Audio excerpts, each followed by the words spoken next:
You are our clapper. I am your clapper. How are you, man? Great. I been falling in love recently, Oh, Yeah. congratulations.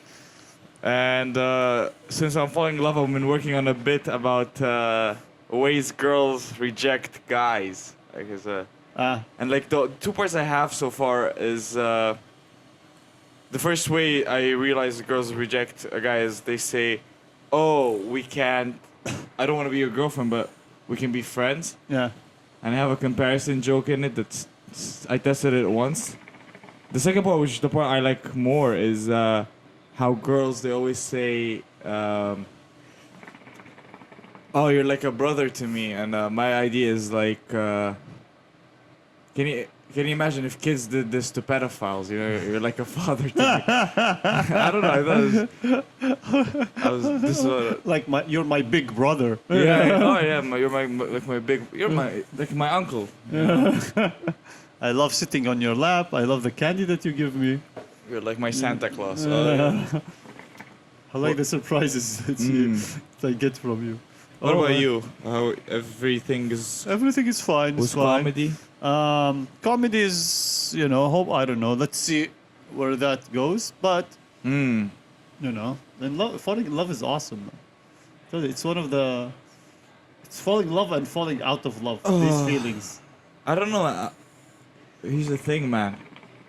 I have this problem again now because I'm a young guy. My problem is with sticking through to the date. Yeah. Is my problem because before the day I'm like super horny, and then like literally 10 minutes before the day I'm like, fuck, man, like I already masturbated. I don't want to go out with you anymore. Like, That's a good excuse. I never tell them I masturbate. I'm just like. Okay. I thought you told them. I'm like, hey, yeah, my dad had a heart attack. We need to get him to the hospital. Talk to him. Yeah. I stroke my dick. My dad gets a stroke. That's how it usually goes, you know. Yeah. That's hilarious.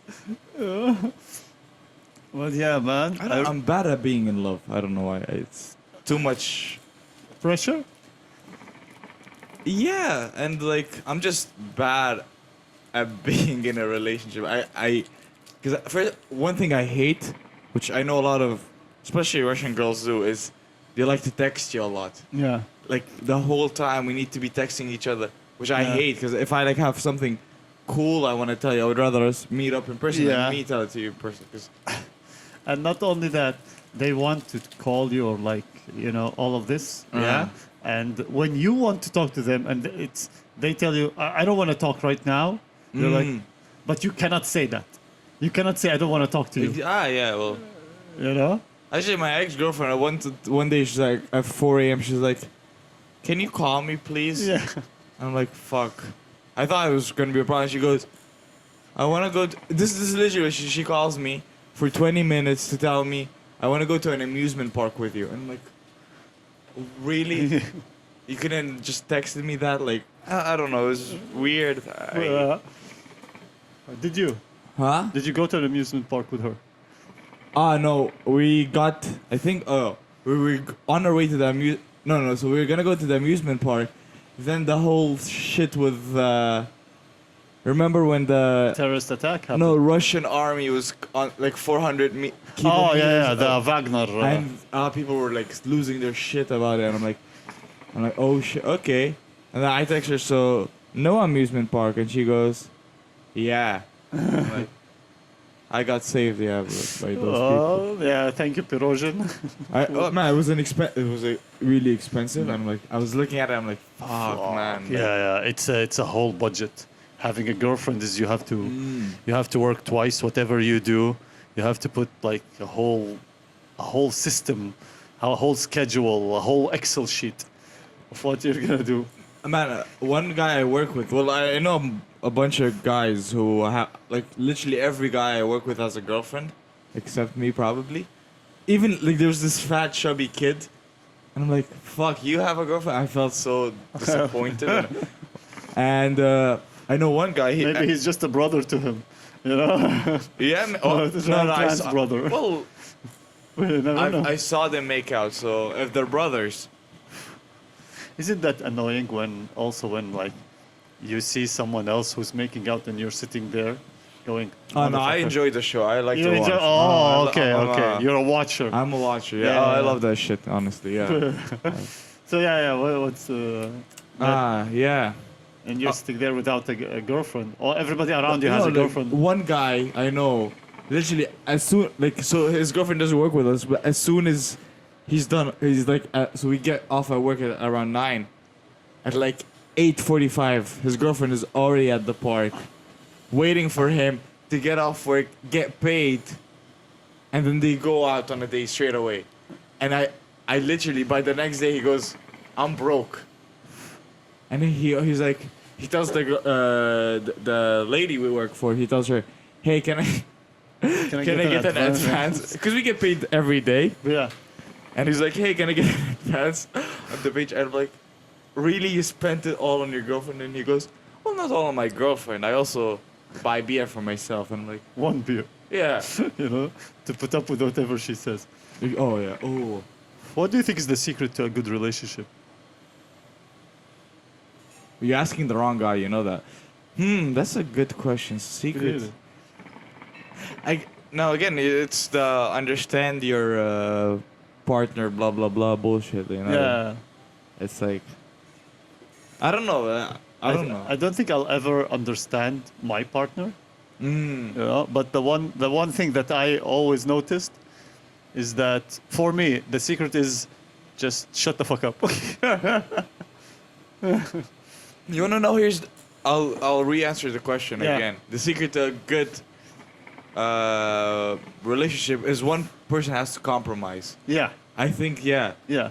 I don't think you can live like you can be Abed with your partner or with Yeah. any other person previously or Yeah. like you had to change something in yourself or they would have to change something if you're the stuck-up guy.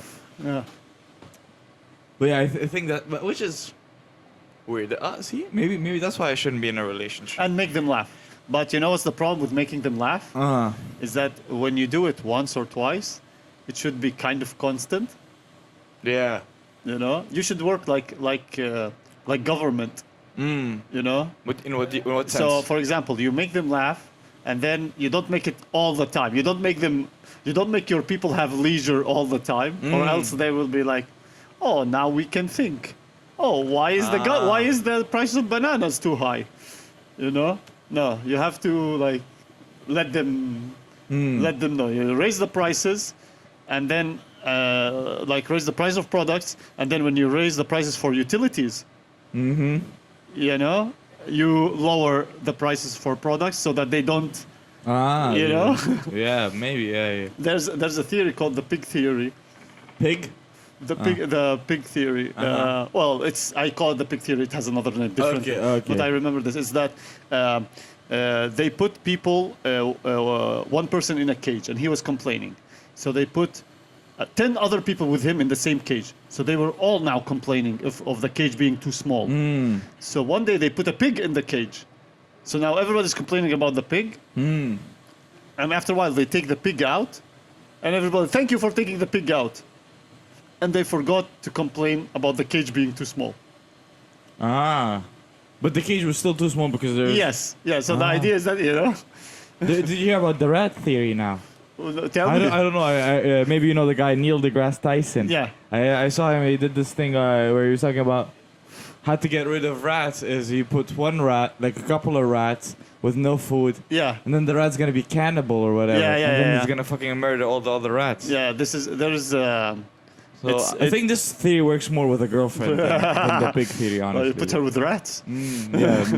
Make her kill other girls. From time to time, just like throw a rat and then like protect her from the rat, and she goes, "Oh, you're my savior," and she doesn't notice that you live in a cardboard box. You know. Yeah, probably. That's interesting. But yeah. Speaking of, it's a weird story, but I remember when I was a kid, my dad always told me like the place where he grew up at had a lot of rats, and he would always tell me, you know, my brothers and I would always go and like chase the and like he would always tell me about the cool ways they would kill the rats. We would make slingshots and shoot rats. Like they would just shoot fucking rats at each other. Come to find out, my dad is terrified of cockroaches for some reason. He's like, what the fuck? Like, I saw a cockroach one time at my house, and my dad runs to me, goes, "Can you kill it?"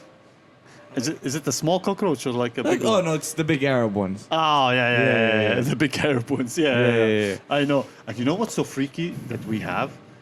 That I didn't see it here. That we have flying cockroaches, like flying big cockroaches.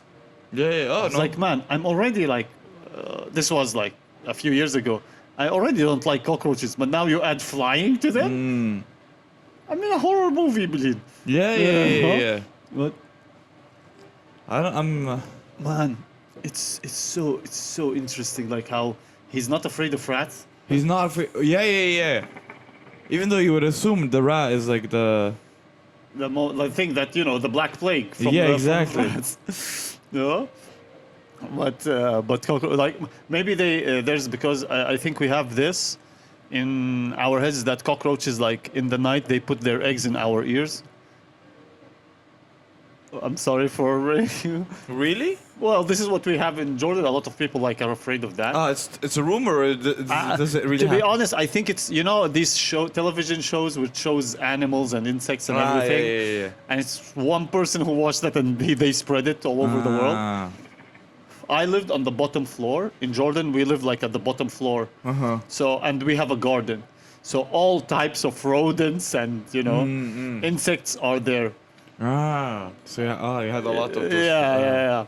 And it was normal for me at 3 a.m. or 4 a.m. my sister to be screaming in the night, "Come kill this spider! Come kill this cockroach!" I remember we had a lot of insects at the house that we had to kill. That we eventually invested in slippers just to kill the insects. It's just like the big one, the 44 size. Yeah. Slippers. Oh yeah. Sometimes if we're in a pinch, we'd give this slippers to the guests. Like, hey, use this one. But never told them anything about it. But it was just like a last minute resort. An Arab family would have a slipper for the kids misbehaving and a slipper for the cockroaches. Yeah. Oh yeah. The cool one. I don't know. I think it just comes like that way. You ever had those it's like a tennis racket but it's meant to kill bugs? Yeah. And it zaps them? Yeah. I had like maybe 3 of them back in Egypt. But not at the same time. Change. The fly would break them. Never once did they zap Did it work? anything. I don't think they're meant to zap anything. I just think they just sell you a tennis racket And that's it. That's it. Hey, go become what's her name, Sharapova, or the tennis player, the most beautiful Serena Williams. Is the Serena's champion, but like all those beautiful tennis players, and the women too. But they would say like, hey, if you can't become Serena Williams, you'll at least become Muhammad in killing your insects. But those rackets for me. In Jordan, at one time we didn't have them. That was too much technology. And that's in 1943. Thank you, man. Yeah. Right before even Jordan became like Jordan. But and when we had those zappers, they never fucking worked. Yeah, I don't think they're meant to zap shit. Like I didn't get it. Should I put a battery? Should I charge it? What the fuck should I do? And it doesn't work. And it's so freaking annoying. Like what the fuck am I gonna do, Bilin? At one point, I remember when, like in the house, because again, where we live, garden, mosquitoes, everything. Yeah. I just started living with them. I just got used to the zzz, like the sound of them. Like, okay, fuck it. They're gonna be here. They're gonna sting me anyways. Even under like 2 blankets, they're gonna sting me anyways. So, I don't care anymore. The annoying part about the mosquito is not it stinging you. It's the around your ear. Yeah. And they choose the right moment. Yeah. Right when you're about to fall asleep. We always have this thingy where you would plug in the wall. Yeah. And it had like a scent that attracted Psst. It never attracted the mosquitoes. I'm telling you, man, it never attracted mosquitoes or anything. I don't think there's a way to get rid of insects other than like the flip-flops. I think it's the only way. The only thing. And I remember the things we put, and you had like this small disc that you put in them. That that zaps them. Or the smell, it attracts them. So the ones I had, they had like the it's like a small jar thingy that you would plug, and the jar had the scent. Yeah. It had like some liquid, and I remember for like maybe like 95% of my life growing up in Egypt. You drank that liquid. No, we didn't have. It was empty. The liquid was empty, and it was just like a wall decoration. There was like, you have the red one. Oh, my cousin has the blue one. Oh, whoa. Limited edition shit. Yeah. I remember like even when they caught like mosquitoes, there's like this sound which is like a click. Yeah. And I would always hear that click, click, click, click. I was like, man, just let me live with a mosquito. I don't care about this clicks. It's too much. But it works sometimes. And also the flies, the big flies. And I remember this because I don't know if you could call it a stereotype or whatever, is that when you open the window, like a fly keeps on, like, how do you call it?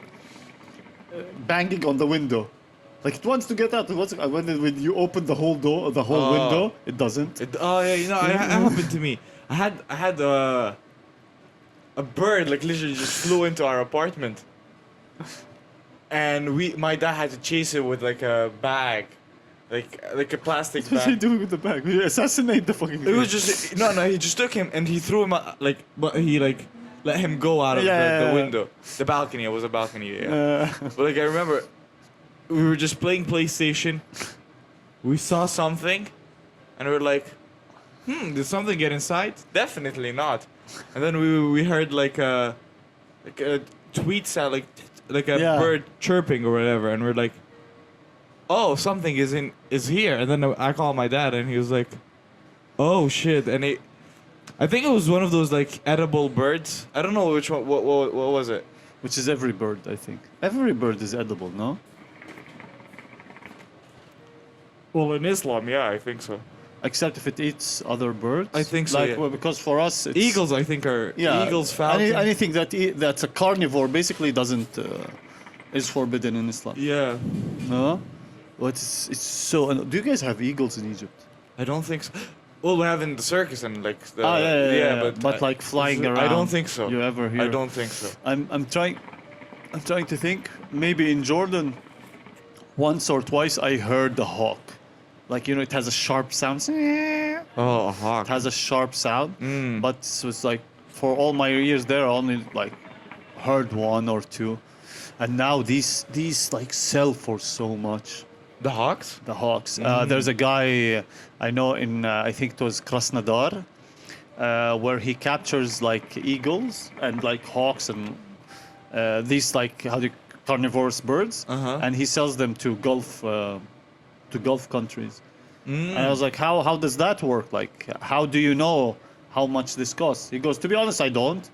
I just send a picture, and then they send me $10,000. We'll buy it for $10,000. And that's how he started. Wow. Yeah. So there are hawks in Russia? Yeah. Oh, I didn't know that. Yeah. Like these like, I don't know, like they train them in such a nice way and everything, but like the capture, plus I think it's, if I can say it, smuggle them because some of them are rare. Oh. Yeah. Hawks are the ones that deliver messages, yeah? Yeah. Ah. No. It's just so... But why are they needed? Like, just like a collector's item? Yeah, collector's items. Oh, wow. No. Imagine if there are collector's items for cockroaches. This is a flying specimen, Doesn't deliver messages. It delivers diseases. Yeah. Cool. And screams. So it's fine. Did you hear about this bomb? I don't know how true it is, but there's this bomb that had like killer hornets or something like that, and they wanted to drop it on the country, or maybe they dropped it. I don't. I know something about this was in the like Nazi Germany. They were experimenting with making bats, making like homing bats with bombs on them. Yeah, and dolphins. I think Oh, I heard the the dolphins. laser as well. dolphins. That it was sci-fi and it didn't go anywhere. You know, sadly.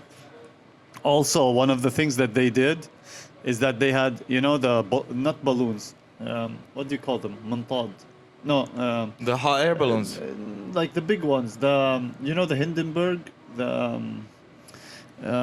it's like these big balloons that roam around. Like with heat. Yeah, no, not with heat. It was like it was filled with. What's it called? A blimp or whatever. Blimp. I think. Let's Google it. Yeah, And the ones with the ads and shit, yeah.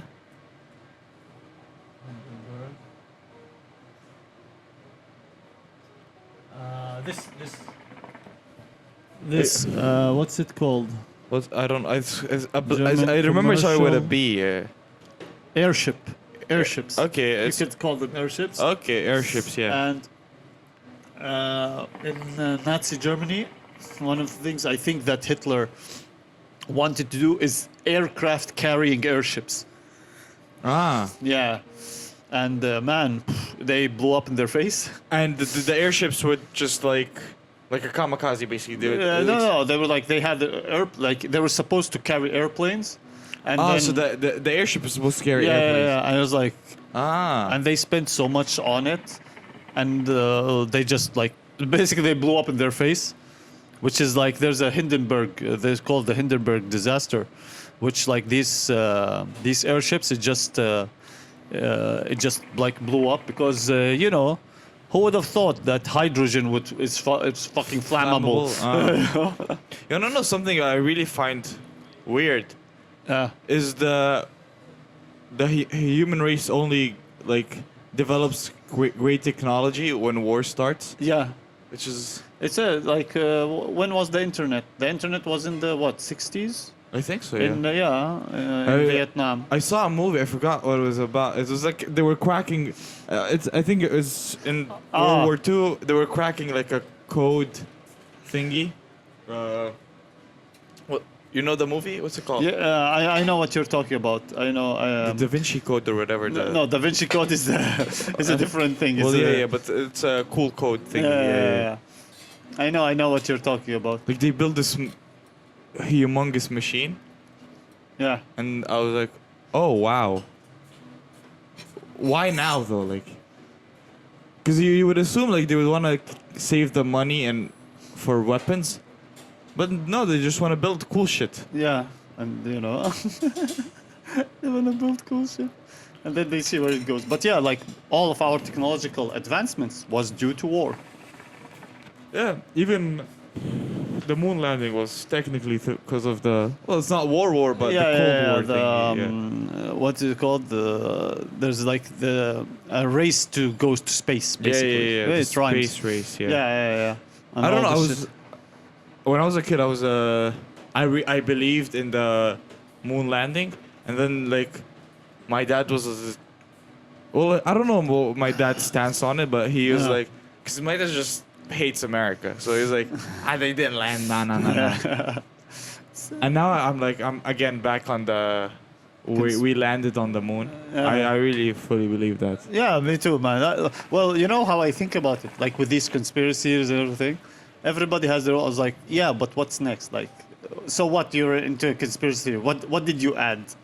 You know, what are you gonna like? Okay, the Americans didn't land. Okay, what did you prove? What the fuck did we do?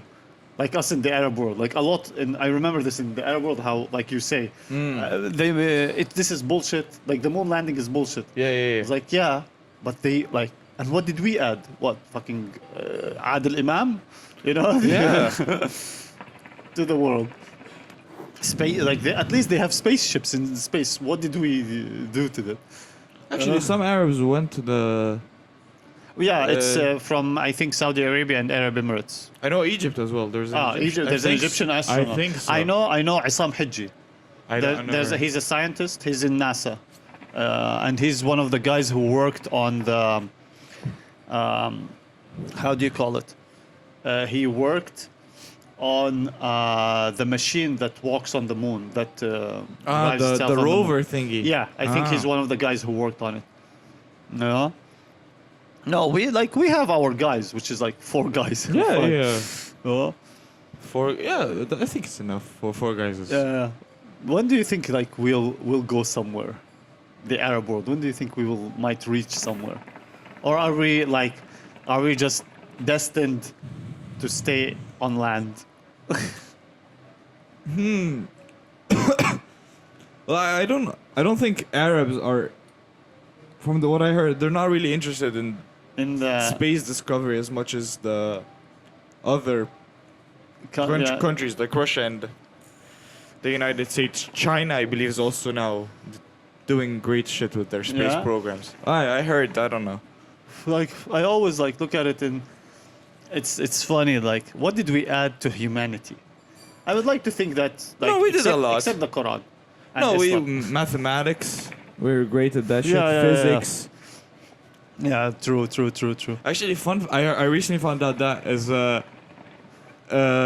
in physics and math, a lot of the Arab people were snubbed, like, cause you know how like they would name the law about the guy who discovered it, but in like so in English, let's say like what's his name, Snell's law or whatever the fuck it's called. It's named after the guy who discovered it, but all the Arab equations and formulas that were discovered, they're not named after them. They're just called the quadratic formula. I think it was made by Al-Khwarizmi. Yeah, the algorithms, for example. It's after Al-Khwarizmi. Yeah. This is actually very funny. It's like how we don't emphasize enough that, or like we don't celebrate, let's say, enough our own scholars. Like one of them, for example, is Ibn Sina. Oh, which one? The one who discovered the blood circulation. So there are 2 blood circulations. The arteries and veins. Like. I'm just gonna butcher the name. It's like there's a small one, and there's a short one, and there's a bigger one. The short one is from the heart to the brain, and there's a bigger one which is from the brain to the whole body. And he's the one who discovered the small one, and that led to the other discoveries. Like before, we used to just to read about him a little bit. You know, we had actually this is interesting. You know, when, for example, in the 90s and 2000s, we had these shows which were just about knowledge. And in school? In school, on television, there was so much. There were. I mean, well, National Geographic still exists. Yeah, but National Geographic is mostly BBC or like it's West. We had our own thing, which was like talking about how much our scholars and everything, and now I don't see this celebrated enough. You know? I mean, even like National Geographic, because for me, National Geographic was like, it was for kids mostly, and now I feel more. It's more like adults who are into conspiracies are the ones who are Yeah.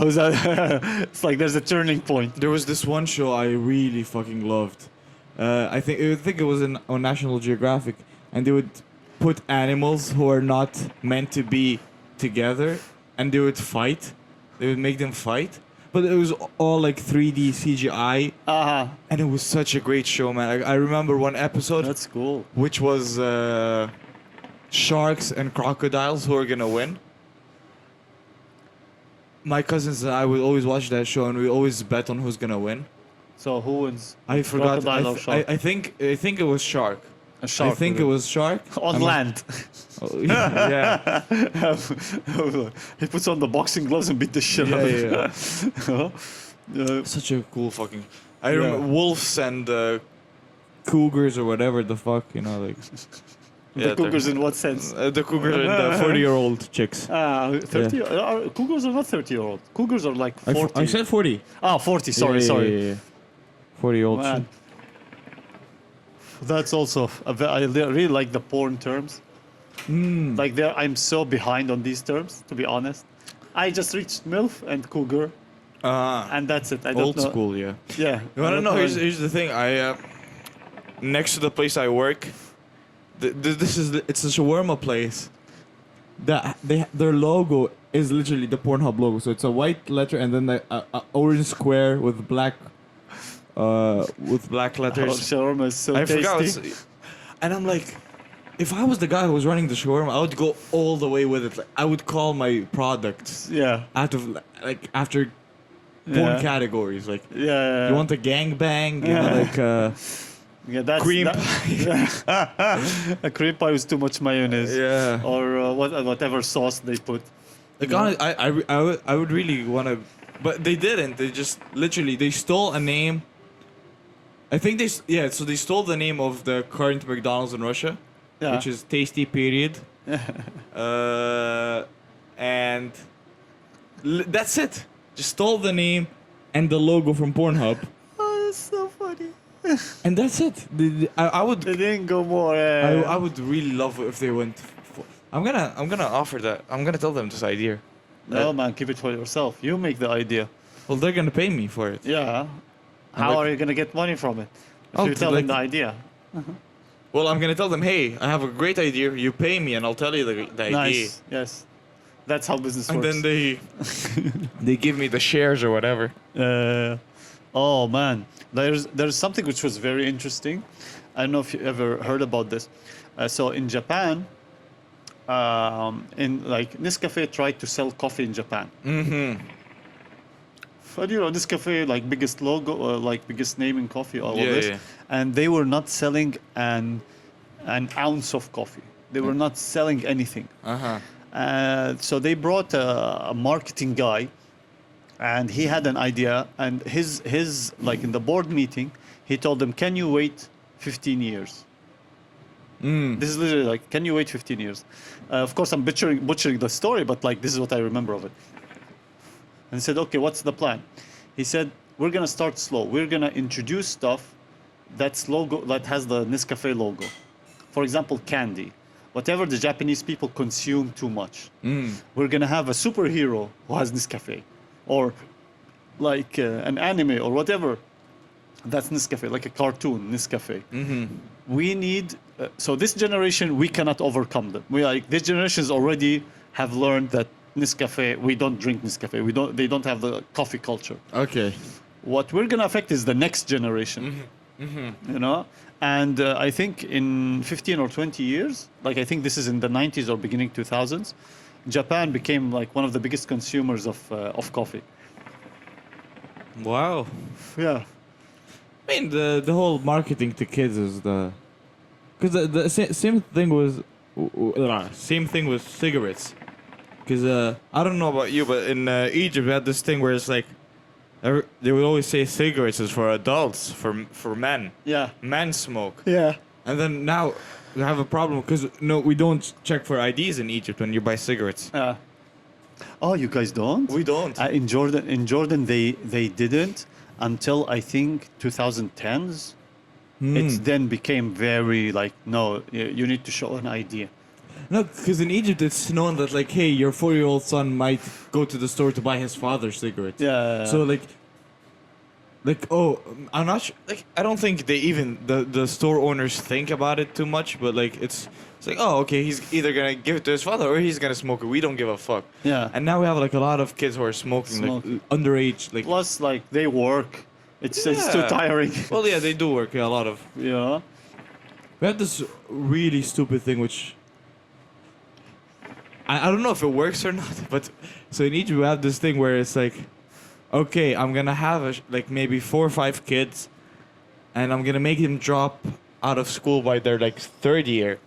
So like when they're around 10 years old, we drop them out of school and they go to work.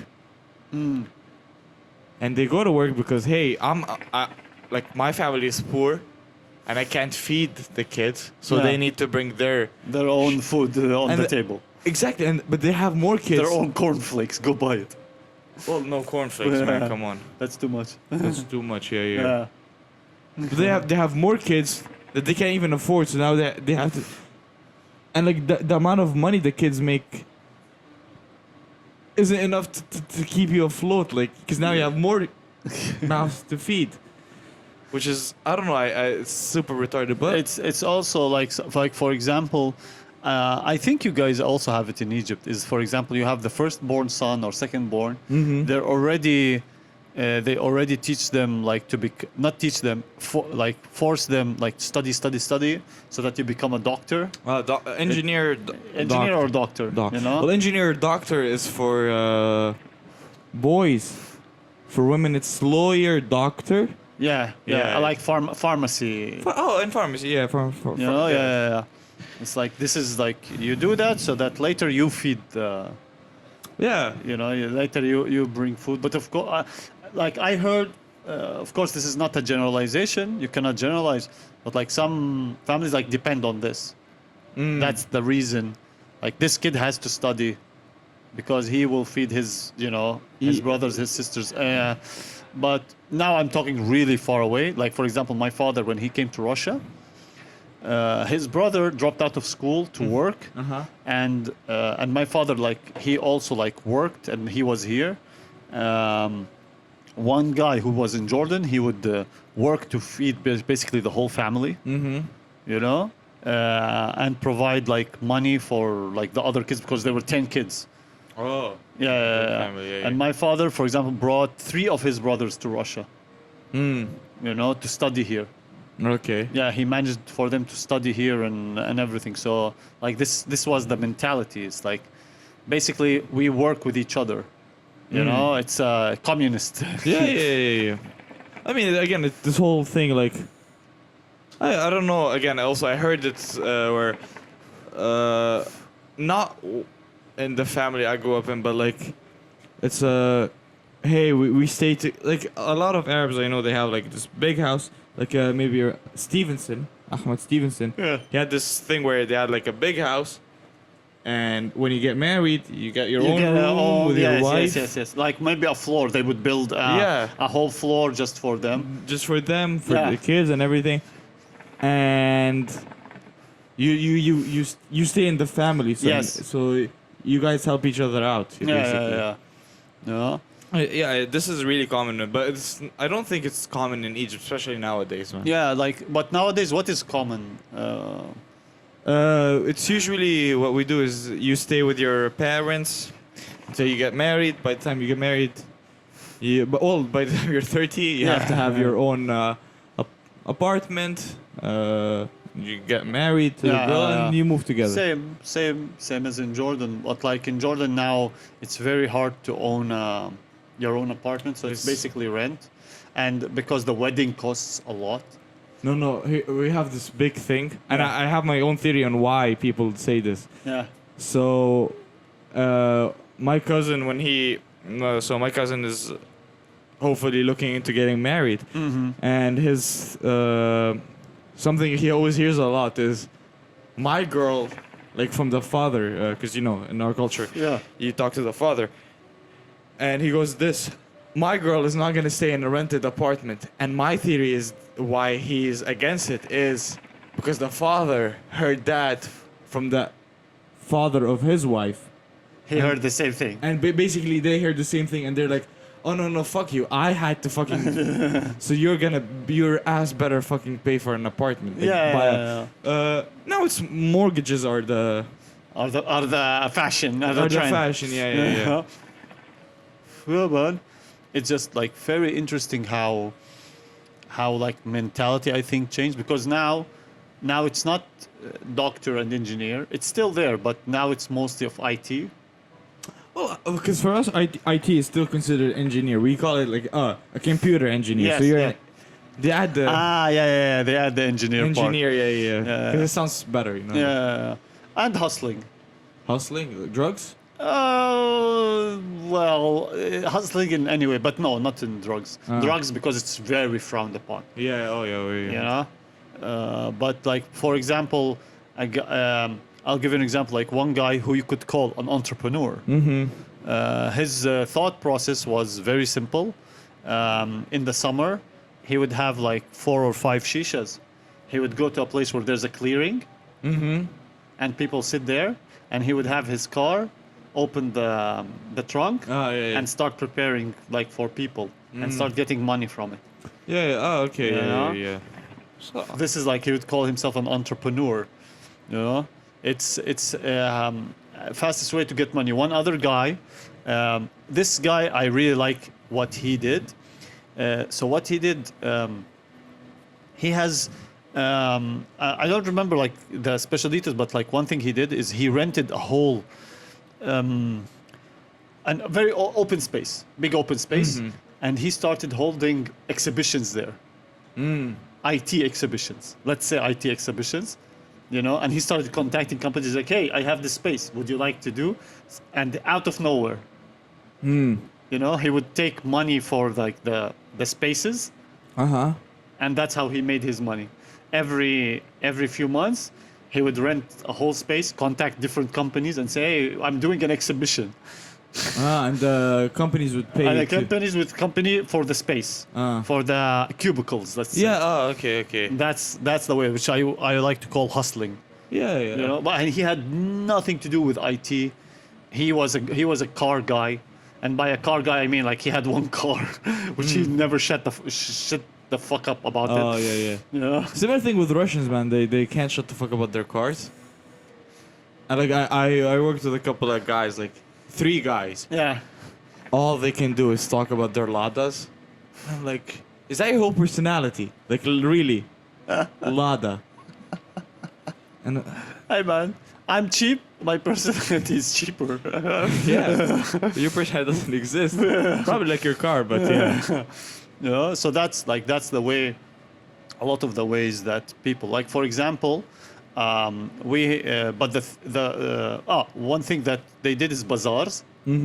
Like in a whole bazaar, they would just set up a shop Yeah. out of nowhere, and they would sell beads, let's say, or whatever. And that's their only way of like, hey man, respect to whatever you do. I'm not saying like not shitting on them. Like it's now like the only way to think of it. It's just hustle.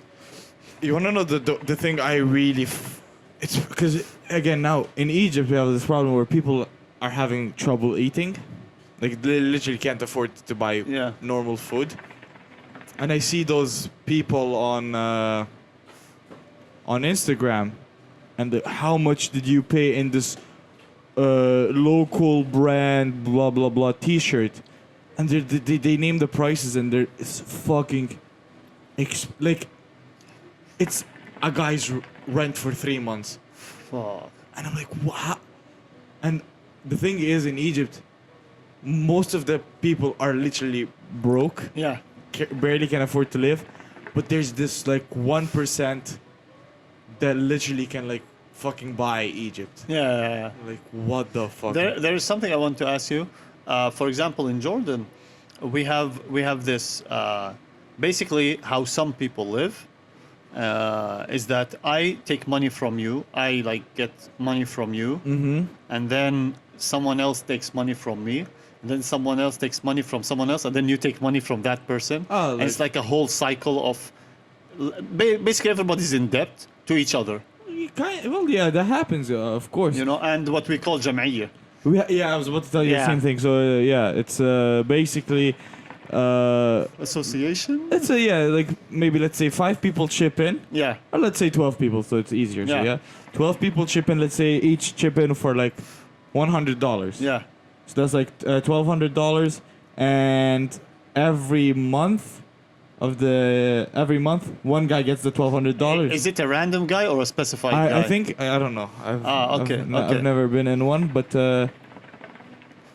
I think they just agree with each other. Yeah. Like, oh, I'll get the first month, second month. Yeah. Yeah. You know what's my problem with this? This actually happened here in front of me. Bunch of Arab guys who had this chip-in thing, this association thing.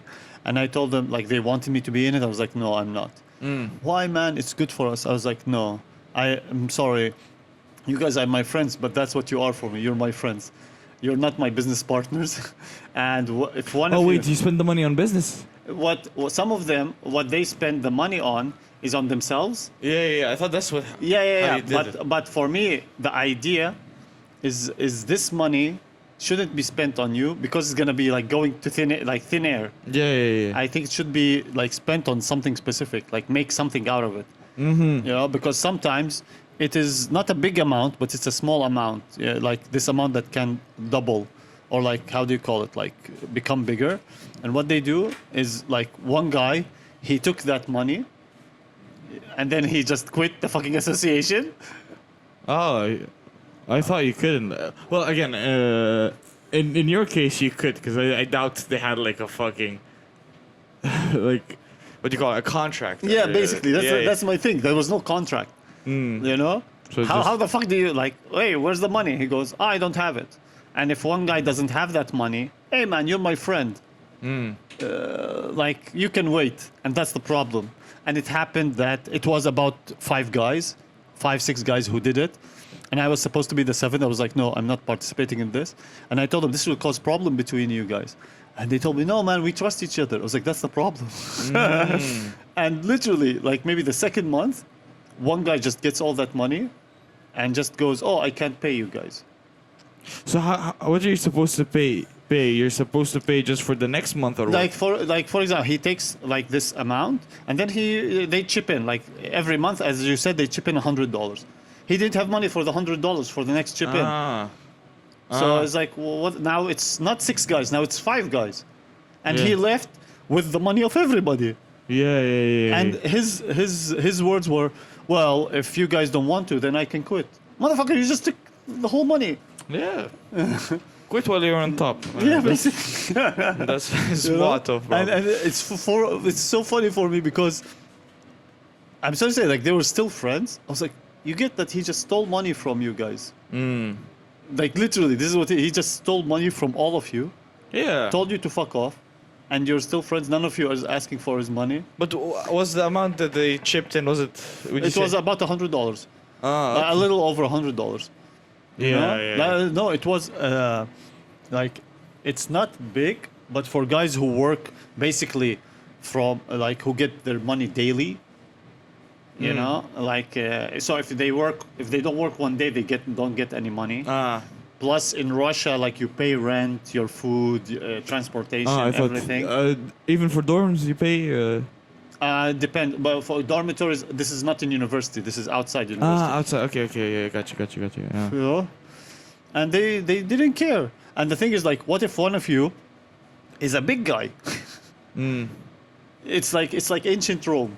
In ancient Rome, what they did is they took money from the countries around them, and we will protect you. And they became so big that they invaded the other countries, and the other countries couldn't tell them, like, hey, like you said you would protect us. Like, yeah, but we didn't say we'd protect you from us. Yeah. So they took their land. You know? Is that the Troy thingy, yeah? No. Troy is what do you call it? Is ancient Greece. Okay, fuck man. But that's what they did. It's like they took it's the same thing, and like the Roman Empire becomes so big, they became basically bullies. Yeah. So what the fuck are you gonna do? Like, if I go to a guy who's bigger than me, 3 sizes, and can like shove me up his asshole, and, you know? Yeah. What am I supposed? You know, how the fuck am I gonna deal with this shit? And I remember they were so offended, and after like I think 4 months, they were telling me we should have listened to you. I was like, but the writing was on the wall, like. Yeah. You know? And also the problem with that is that so some guys used to do this in Jordan. I knew some guys who did it randomly, so a name out of a hat basically, and you would get that money. Okay. You know, sometimes it helped. It helped some people. You know, I'll be honest. Like it's not always doom and gloom. No, sometimes it helped people. But on the long run, and this one guy. And one guy, he just took it and just fucked off, you know. And the problem is, what if you're the last guy? Yeah. You're basically chipping, let's say, 12 guys, 12 people. Let's say you're the last one in the last year. You have been chipping $100 every month. The thing is, here's that. Like, you were chipping in. Let's say 12 guys, 12 months.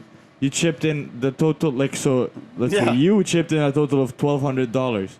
But if you didn't chip in anything and saved those $100 for 1 month, you would have had the $1,200. Yes. So it's like, That's the thing. Like the only thing I saw from it is if you're in the top, the first three, you get Yeah. an amount, you know, and if you're at the end, it's not good for you. I know, like, so you could say, oh, it's trust. Yeah, but it's money, and there's no trust in money. oh, You know? It was just very interesting for me how they did it. And like also, some guys who are very nice, but they say, oh, I don't have the money.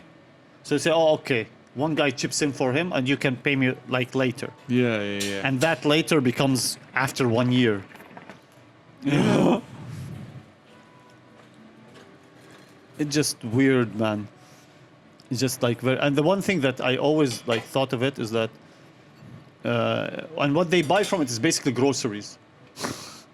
Yeah. to live, to get by. Yeah, for to the- get by for 1 month. Yeah, which is, retarded, because then you're like, next month rolls in and you're like, oh, well, I don't have that money yet. Yeah, you know. It's like, what the fuck are you doing?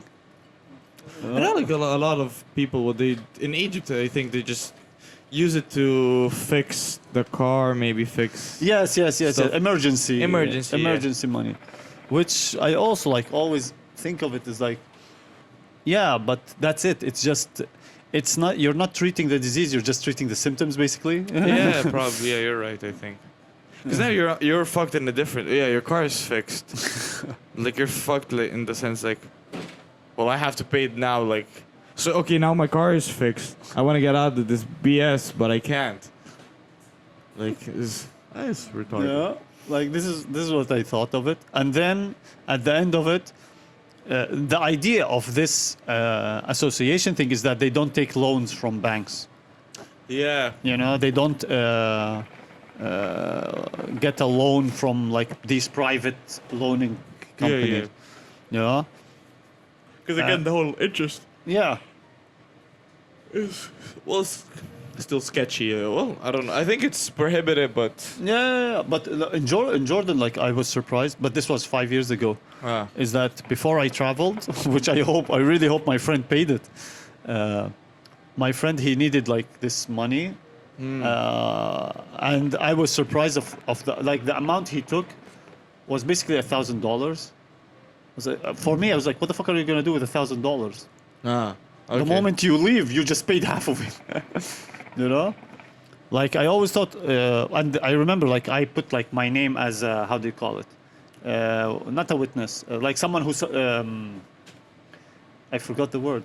Witness is the. Witness wasi. Like if he doesn't pay it, I'll cover it for him. Basically. I forgot know? the word as well. Yeah, but. Yeah. Okay. So you're supposed to like. What's it called? You're his I forgot the backup word. guy, whatever. Yeah. Fuck it, yeah. And I was so like, I remember when he took me, I was like, "Are you sure of this bullshit you're doing?" He goes, "Yeah." I was like, "Oh, okay." And I thought the amount he's gonna take was a moderate amount, like a moderate amount that would make him open a small business. Okay. And all he took was $1,000. I was like, "Motherfucker." Yeah. Yeah. This is not an invest. This is, and he was like, "Oh, I'm investing." What the fuck are you investing in? I was like, myself, you're not doing anything with this money. Yeah. Like I know, for example, there's one guy who did this association, this money loan thing, because he was studying, so he had to pay for like a programming degree, I think, like an online course and all of this, and he used that course. And data structure. That was the course that he was doing. And it helped him, you know. He started working because of this, Okay, you know, and he made that money back. But this money, you're not making it back. It's just going away. Yeah, probably, yeah. And sometimes I think it becomes a drug. It's like a drug habit to take like money from people. It just becomes like, you know. Usually, because the thing I think like now I kind of understand maybe the reason why, because it looks like, or it feels like, people just gave you money. When in reality, you're paying that money yourself. But it feels like, oh, people are helping me out. So yeah, so I kind of understand it, but Like I always thought of it of how, like this is if you don't see it, look at it ahead. It's nothing. You're just throwing your money away, you know, Yeah. or you're even not only throwing your money away, you're putting yourself in debt for basically nothing. yeah. And this very much annoyed me, you know. It's like how do you make up for this? It just goes away. For me, what would you do if you had like such association, like you had a sum of money? What would you do with it? Well, again, this is something my friend and I have been talking about. Is if we like after we get out, if we're done with university and we can't find a job. I love that you said if we're done with university. Well, yeah, when we're done university with, never finishes. when we're done with university, and we can't find a job, we would open a shawarma place. Yeah, that's in Russia. That makes a lot of money actually. Do you know 'cause this? we actually kind of calculated how much, because there's this shawarma place my friend and I we love going to. Like really amazing. Like it's not great shawarma, and since we're Arabs, man, like, we know how Good shawarma is. tastes. Yeah. But it's a good. They have this box deal, which is really amazing. It's a piece of bread, box fries, shawarma, and vegetables. Yeah. And it fills you up. And we calculated like, okay, we're like, okay, so the rent would be like, because it's nearby the metro, so the rent would be maybe like 200,000, and we calculated the expenses, and it's like around maybe like, let's say, 1,000,000 rubles, which is like what, $10,000. $10,000. $10,000, and then we calculated how fast it would like, and we googled it, and we found that like by the first year we would probably make that money back that we invested in it, and we have like some change. So by the second year we would start making good money. Yeah. Especially if you don't have to pay for a chef or something like that, like that'll also be better. Like if we can work as well. Yeah, yeah. Like there is way, like here in Russia, I know that the shawarma, what do you call it, palatka, The shawarma stands. the shawarma stand. You have two shawarma guys, let's say, working on it. Yeah. Two guys on it. You sell a shawarma for like $10, 10? No, $5. No, less $3. It depends on the place, but yeah. Yeah, but let's say $2. Usually $2. Yeah. Yeah. So $2 shawarma. You would make the money back, the money that you spend on the stand, the coffee machine, all of this stuff. You would make the money back in about a year and a half. You not only you would have also some profit with it. Yeah. Because sometimes when you rent a place from the government, but it depends on their program, they give you like 1 month for free, so you don't pay money. First month. Yeah. You know, it makes its money back really quick. Yeah. Like really, really fucking quick. The problem is because again, on paper, running a restaurant seems easy. Yeah. Well, calling a shawarma stand. Yeah, a this is restaurant. that's like calling McDonald's. Yeah. But then, because I told you this before. I really love this show, Hell's Kitchen. Yeah. By Gordon Ramsay. And man, restaurants are struggling. It's 100%. really hard to 100%. run a successful restaurant. Yeah. I worked for like what three years in the restaurant business, and it's such a pain in the ass. For me, it's all about location. If your location is good 100%. and visible to bypassers, then you're gonna be in the good. If not, but not only that, you have to take in consideration if it's a restaurant. Yeah. Let's say it's 2 windows, so it's like that's like on the street. Yeah. Let's say then it would make it 15 tables. Yeah, 15 tables. you have how many hours are you going to be working? You need to have at least 2, maybe 3 workers who are working almost full time. Yeah. Like 2 guys full time and 1 person like replacing them. Yeah. You need an administrator / manager. Yeah. You know, the delivery business for the food. Mm-hmm. Or maybe you yourselves, because most of the places here, they send 1 guy and he brings all the food, or they contract with 1 guy who brings them the food. You know, that is this. You have the rent itself, how much it costs, all of this factors in, and it's plus like the location where it is. Let's say if it's in the metro or it's in a residential area. My friend, he has a restaurant in a residential area, and he makes about 600. 600. Wait, 100 is 10,000. Yeah, $100 is 10,000. No, I thought. Yeah. Let's say this is the. It's not. It's a bit less. Let's say it's $10,000. So he makes a day he makes about $2,000 to $3,000. Okay. You know, that's how much in rubles. In rubles, that's 2,000. You said. Yeah.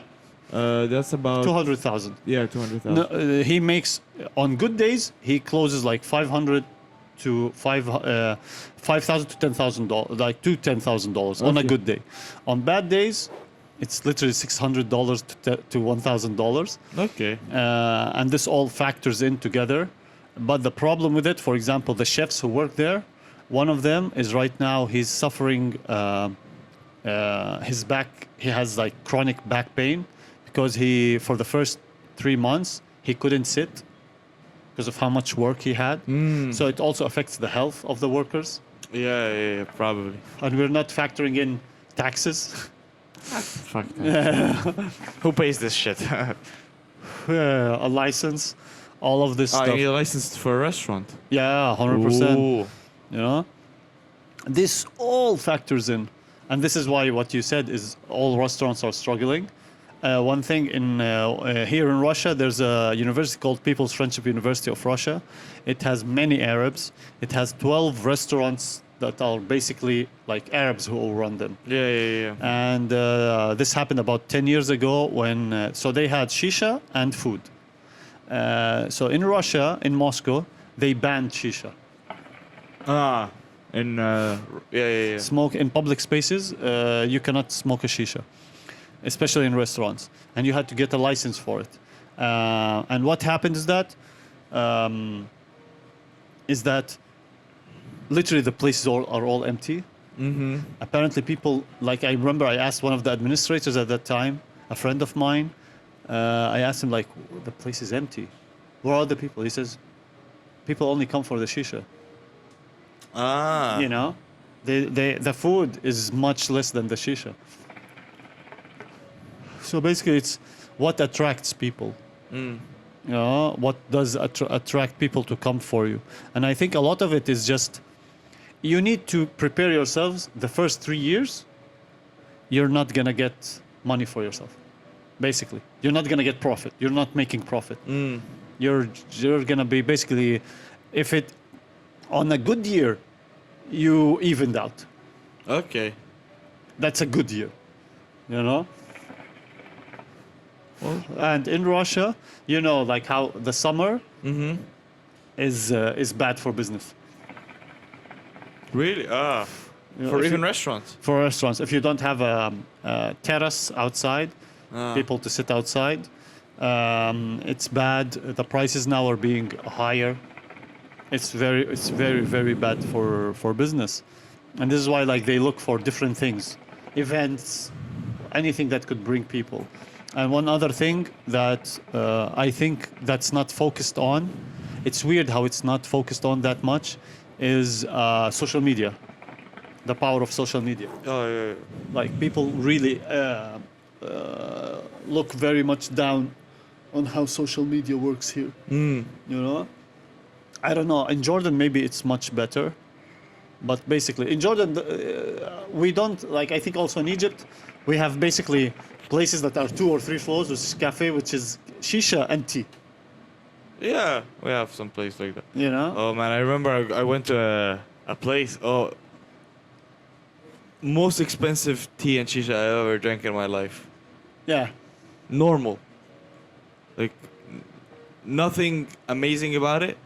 Just Yeah. like really amazing, like interior design, everything. I think it was 2 floors. Expensive as tea. Well, I didn't even get tea. I just got like a milkshake. Yeah. Expensive as fuck. And they sold sushi. The fuck Egypt doesn't have sushi. Hey, we have rotten fish. that's considered sushi. Oh man. But here's my question. Do you think, since we most of our talks on the podcast is about comedy and all of this, Yeah. do you think opening a comedy place is feasible? Has a prospect to it? I think yes. It depends on the names, who you know. Uh-huh. You mean like the comedians? Yeah, I think so. So not open mics, basically like famous comedians. You can also have open mics, but I think the profit comes with the famous comedians. Okay. I think that's because first of all, you get people who bought the tickets to see that, and they are gonna be willing to pay more for Like- foods and drinks and blah blah blah. One thing about famous comedians, let's say, because I know in Russia there was someone who wanted to get Russell Peters here, and I think Russell, like the manager or like Russell Peters, let's say, he asked for over $300,000, maybe even more. Like I'm miniaturizing the number. But then again, this is someone's words, so I'm not 100% sure on it. But I would guess it's like this much, if not more.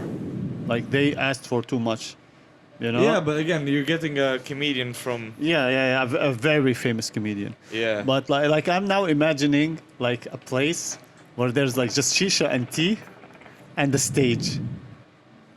How many people do you think would give a shit that there's someone on stage?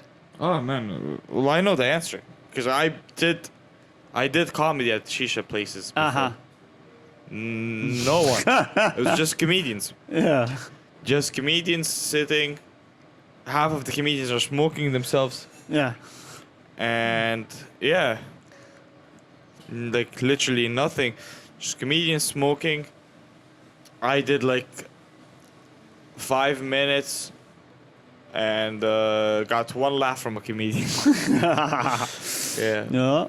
But I think it would be interesting. Like, well, hopefully soon I'm gonna go back to Jordan, Yeah. and I want to like continue like doing stand up. I want to see at the moment what's the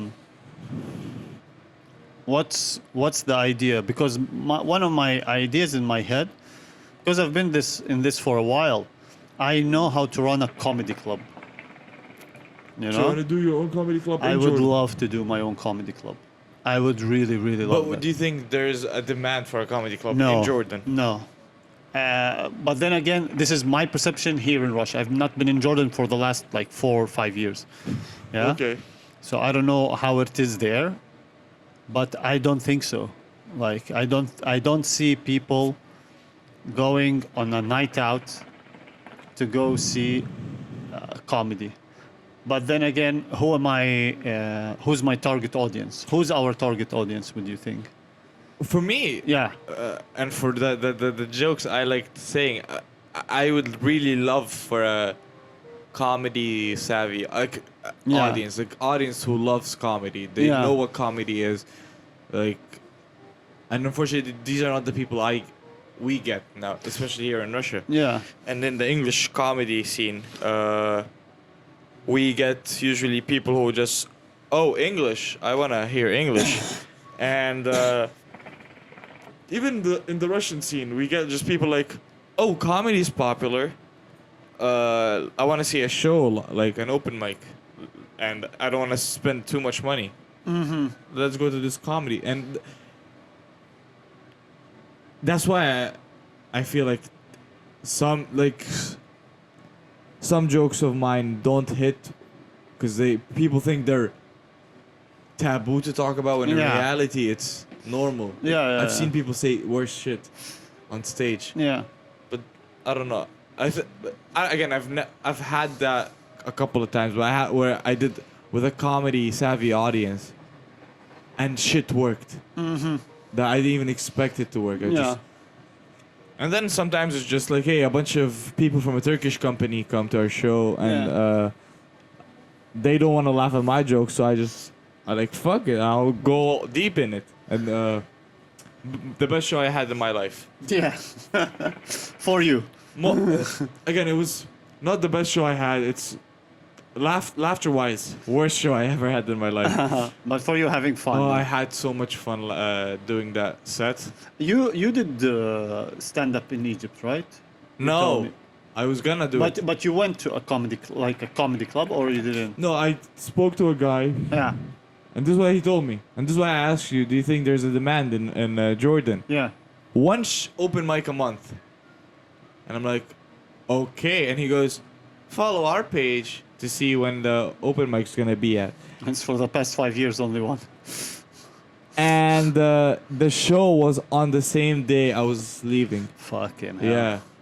And I thought about him like, technically speaking, if I go there at 7, tell him, hey man, I need to catch a flight. Yeah. Can I go first? And then get to the airport on time. I'm gonna make it, but I was like, oh fucking no, I I can't. don't want to risk it. It's just like it's interesting for me, like because I know there are like Arabic Jordanian comedians. Apparently, like there's one, like 2 or 3 well-known Jordanian comedians. Uh-huh. Apparently, but then again, I know they perform. I know that they performed in Dubai. I know that they perform in Arabic also. Mm-hmm. So they perform in English as well. Yeah. Ah. But the thing is for us, for example, and for me especially, like I think open mics are the veins of comedy. Yeah. You know, Yeah, they are yeah. the life. Like they are, you know, without them, basically there is no. Well, yeah, without them you can't like. Yeah, test. You cannot like Yeah. get an audience. You cannot attract anybody. Actually, I know this one guy in Egypt. I don't want to say I don't want to say he's a comedian, but he started out by doing reels on Instagram, and he would just go on rants, and like his rants were funny. I'm gonna say like he would just go on Plus, random. an Egyptian accent is very funny. Yeah. Yeah, he would go, I would assume. and like his whole shtick, which is something I kind of dislike, is he swears a lot. Okay. And he's one of those people where I like to say he knows what words to use. Is he in Egypt or is He's he in like, Egypt, yeah. he's like situated in Egypt. Yeah, Okay. he's one of those people who has like knows what words to use to make something funny. Okay. Cool. And he got so big on Instagram, he's now doing shows. People come to see him do his rants. Have you ever watched his show? I didn't watch his show. I watched his shorts, and I saw a short of him doing his. Is it like funny? Is it for you? Is it funny or is it just because a lot of the things, a stereotype for me about Arabic comedy is they just repeat the stereotype and people laugh at that. Is it this or was there things that are like the formula of setup punchline? Not really set up punchline. It's more of like. You ever notice? I'm trying to remember one thing he had. That's had this one idea was. Man, it has. No, I want to say yes.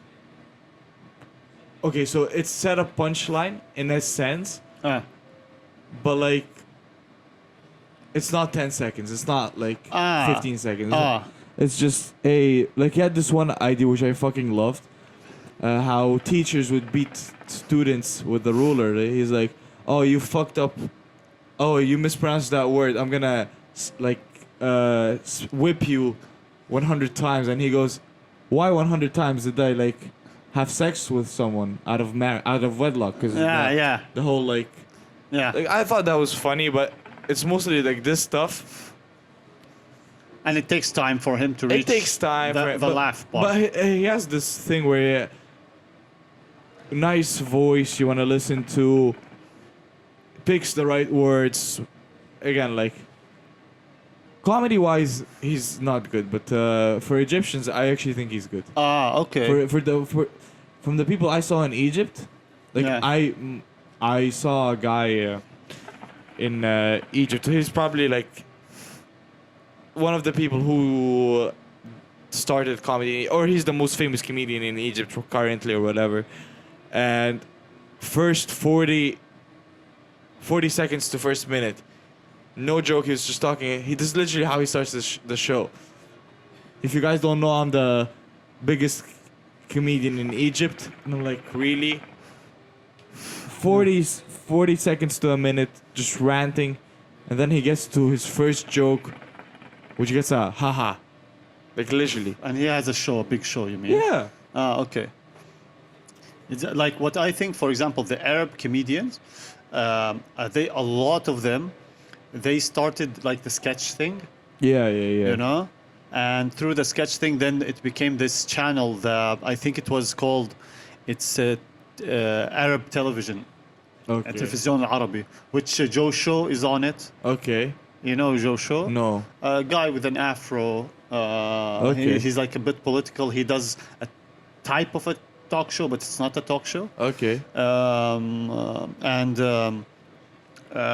So they started like in that, and then the Arab television like noticed them, and when that Arab television like blew up, let's say, in a metaphorical sense, like publicity wise, they brought them to do sketches, and they do very nice like sketches. But then again, like it's very nice for its audience, you know. I mean, here's the thing, man. I think a lot of the, again, I'm gonna talk about Egyptians. Yeah. I think a lot of them, if they stick in Egypt, comedians, I mean, they are gonna be successful in some way. Because I feel in Egypt, jokes and comedy is like, it's something ingrained in the society. Ingrained in the society since you're a kid. Yeah. So yeah, even though you don't know how to write a joke, you know how to write a joke. Yeah. But it's not the stand-up way. It's just the talk until I have a funny observation or a funny line or a funny word. Exactly. Like one thing I had, which was actually by mistake, is we have a saying in Arabic. ايش فهم الحمير بشم الورد. Yeah. How would donkeys understand what flower smells like, which is very funny. Like this, and I remember I was in a gas station, and I was talking to the guy who was filling up the car, and he was telling me about like the difference between gas with 90 and benzene 90 and benzene 95. Yeah. And diesel, petrol. Diesel, petrol, all of this. Yeah. I told him like, how can a flower understand the smell of a donkey? Like I kind of flipped the thing, and he laughed so hard that he called other guys, and we just started sitting and shooting the shit all together in the middle of a gas station. You know, and this is when I was like doing my first like doing comedy, a few years into it, and I understood is that the Arabic mentality in laughing is go against what they expect you're gonna say. So just reverse any saying. Yeah, exactly. I mean, technically, it is. I don't want to say it's a rule of comedy, but it's a way to make a punchline. Yes. Like say something everyone knows the continuation of, and flip it. And that's so. I didn't need to do anything like, a deep thing or like They just. This is it. Like just say this stereotypical thing, flip it on its head, and that's it. You know? Yeah. Russians and Arabs, we are very similar. This is something I once like said in a big group, and they just laughed. And one of them, I'll never forget. Like, one of them was like, "Now I know why you do comedy." I was like, "This is just an ordinary thing." So I was talking about like how like Arabs and Russians, we're so familiar, like we're so similar to each other. We wake up angry. We hate rules, but Arabs are more beautiful. Yeah. And man, it just cracked like a big room. I'm like, we're just like a big company of guys, and they just laughed so hard. I was like, okay. Yeah. You know, like I didn't need to go deep or like Yeah. fine. Like for example, for us, and you say this about you. You don't want to do like the stereotypical things. You want to get out from that bubble. Yeah. And I was like, oh, so all I had to do is just I'm inside that bubble. I'm just flipping one expectation, and that's it. Yeah. I mean, that's basically the main rule. Yeah. But like that's the thing, is that it didn't need this. Like, hey man, basically I didn't need to sit and write for like hours how much that person writes and look, this doesn't work, this works, this doesn't work, and test it and everything. No, I'll just say whatever, flip it. Yeah. A certain country, it doesn't have a dictatorship. It has selective democracy. Holy shit, that's ingenious. I was like, Yeah. holy fucking shit. It just was very interesting for me of how to do it in front of like this type of audience. But then again, I want to look at it in a different way of, can there be a comedy club? Can there be a place where people go to watch comedy? Actually, just before I answer this question, because it's something I wanted to say about the whole like flipping. Because for me, the first kind of punchline I figured out how to write was the rule of three, which I say like blah blah blah blah blah blah, something still relatable. Yeah, but break the pattern basically. Breaking the pattern, and then I would fucking use that rule of three every fucking time for a while. Until I was like, I need to get out of this rule of three. There's one comedian I know, Russian, who's so that it's part of him, and it's very annoying because you can see that he's gonna do rule of three in almost every punchline. And as I sit there, it's like man, like, get out of that. Yeah. Like it's too much. You're using it too many times. Like, stop doing this. Russian or English comedian? He's Russian. Well, he performs in English. But he's Russian. But it's something like, he found this formula, it works for him, and he sticks to it. Which I always think, rule of three is awesome, but can you make it rule of two? Yeah. Can you make it rule of five? Yeah, and about the comedy, again, I think it's gonna need time for it to happen. Because now in Dubai, there are a lot of comedy clubs. But also Dubai has a lot of foreigners. Yeah, exactly. They know what a comedy is, so... Plus, but then again, I need to go, I need to check, I need to see the scene for myself. Is there not even a demand, is there a possibility for it? Are people ready to get on stage and talk? Because also one thing we know of comedy is beginning performers, or even performers in general, they swear a lot. Yeah. And an Arabic swear word is more, I would assume, it's more frowned upon than like also in Russian, we have the word bled, which means fuck. The literal meaning is whore, right? But it's also means fuck. And for Russians, I don't know if you ever noticed this. If you say blad in front of them, the people who speak English, if you say blad, they draw back. But they're not okay with you saying blad, but they're okay with you saying fuck. Yeah. And this is what I want to see. When you get beginning performers, or are there people who are willing to put their, basically, expose, how do you call it? Put their pain on stage. I don't think you need to put your pain on stage. Just are you willing to get? I think in the sense, will there be a demand for people to do comedy? I think there will be, because again, every Arab grows up thinking he's the funniest motherfucker. 100%. You took the words out of my mouth, man. Literally, I grew up thinking that. I'm pretty sure okay, I'm gonna say every Arab boy grows up thinking he's the funniest motherfucker. And the woman knows what? She's gonna have an apartment. And the woman knows to tell him, "Oh man, you're funny." Actually, my cousin, literally, God bless her soul. Well, she's still alive. I don't know, but she always tells me, "Man, you're fucking funny." She was watching the podcast. She was something I didn't even expect people to laugh at. When we remember we're doing the first episode and we went on a rant about how Nike should sponsor us. I was like, that was fucking funny. I was laughing my ass off, and I'm like, yeah, it wasn't supposed to be funny, but thank you.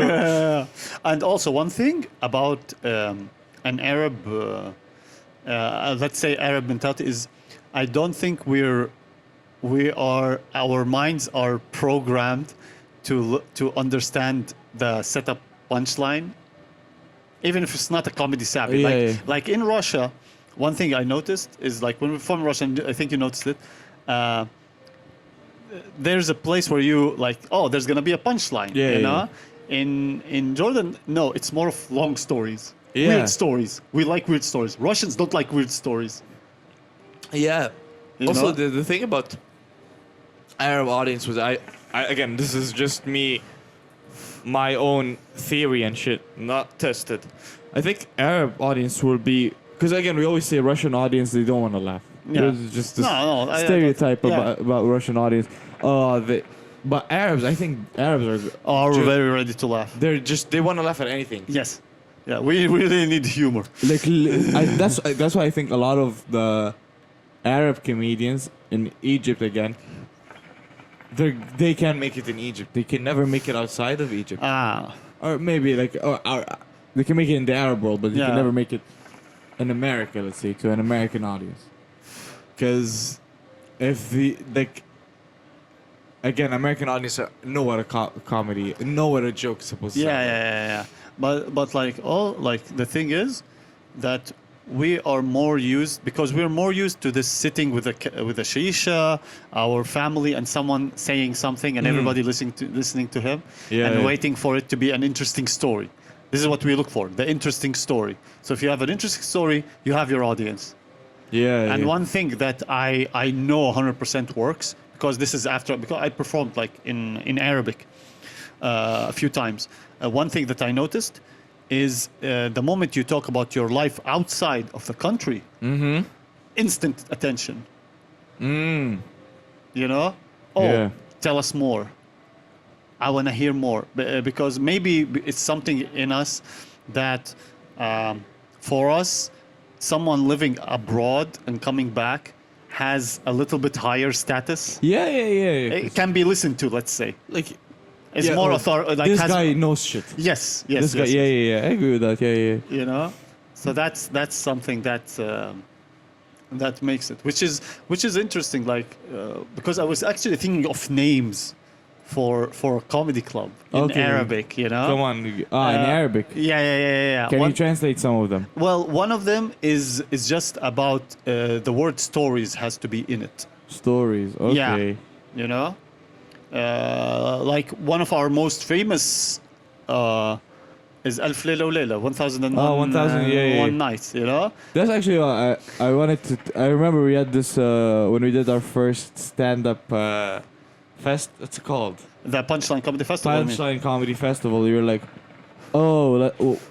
you asked us in the group like, what should we name our show? And I was like, 1001 jokes. Nobody used it, but I'm thinking. No, I think I had it. My first ever comedy thing is one guy who told me, make it 1001 jokes, I think, or something like this. Fuck, I actually forgot it. But what I did in it is that I would do the first joke, and I said, this is the first joke. And then a few jokes, I said, this is the fifth joke. You know? It's something that I got from Titus. Christopher Titus, what he did in one of his specials, it's called Born with a Defect, is in his fifth joke, he kills a baby. You know? In a funny way. But as you know, as people do. What he said is that, yes, the fifth joke was baby being rolled over by a Columbine, I think, the thing that hay in farms, you know. And I thought it was like, oh, this is just a funny idea. And then after a while, my friend told me like, oh, name your special this, like your first 1 hour, name it this. And I thought it was like, oh, this is interesting. So what I did is I did my fifth joke, said, oh, this is the fifth joke, and then about 30 minutes in, I say this, I was like, this is a callback to the fifth joke, Ah. you know, and then like I continued. So that was like I kind of like connected it, but no, like this is it, like something related to stories, you know, yeah. to store like this is something that would catch our attention, like attention of an audience, to what a club would be called, to what a special would be called. Yeah, because that's what I was thinking. I was thinking maybe use it if I ever get hopefully a chance to make a special. I was thinking something to do with like the 1,000 jokes and one joke or something like that. Like, Yeah. Well, there's one thing that I was thinking of, which is like, you know, now with the Palestine thing and all of this, is that a special would, I think it would be funny if you would say it free بطيخة. free watermelon. Yeah. But why بطيخة? Because I don't know if you know, in France they banned people carrying the Palestinian flag. Oh. So what's the closest thing to a Palestinian flag was a watermelon. It has the same colors. Yeah. So I was thinking, oh, this is like free بطيخة, you know? Yeah. Also, something that would catch our attention is the double naming. Oh. For example, what the fuck? In Arabic, if you say what the fuck, like it's like, did he employ you? Yeah. This is the literal translation. Yeah. So this is something that we instantly catch. You know? Yeah. Like this is one of the ideas that, like many fucking ideas. I was writing them. I was like checking them, and then I was like scribbling and throwing. It's like how to attract people. If there's a prospect of a comedy club, I would fucking love that. I would fucking love to do that. Yeah, because I know you're. So now, okay, let's just make on a tangent. So now you're like soon you're gonna go back to Jordan. Yes. And then you're planning to go to Dubai. Dubai, yes. So have you thought about opening the comedy club at Dubai in Dubai? I'll tell you something. The idea, it came recently. Like it's been the last week. I've been thinking about it. One of my friends in Dubai, like we were talking, and he was telling me how he's looking forward for me coming there. Because he saw like how I host and everything. I sent him some videos, and he was like, "Oh, this is so interesting, and I would love to have a host all of this." And that's where the idea came from. So your friend has his club. Let's say he had his club. Okay. You know, but he has many connections with people. Okay. And this is one thing that I had an interest in, and then it rang me. It's like, but what if a comedy club? I was watching and listening and reading to people who opened their own comedy clubs. Some of them succeeded, some of them didn't. Yeah. You know, I was like, okay, what? And the one thing I think in comedy, especially in comedy, that comedy is such a fun thing and a niche thing to do. Like there's a bar we used to perform at, and we were saddened when it closed. Because for us, it was basically a gold mine, I think. Yeah. Yeah. Well, again, unlike the current comedy club, which I think I like it more than the bar. Yeah. As a comedy, but we did in the old bar we would get random people who would just come to the bar for a drink, and they're like, "Oh, English. I speak English. Let me sit and watch the show." Yeah. And it was great for when I was hosting it, because I would get donations from those people, and they would donate more than the people who came for comedy. For comedy, and yeah. True.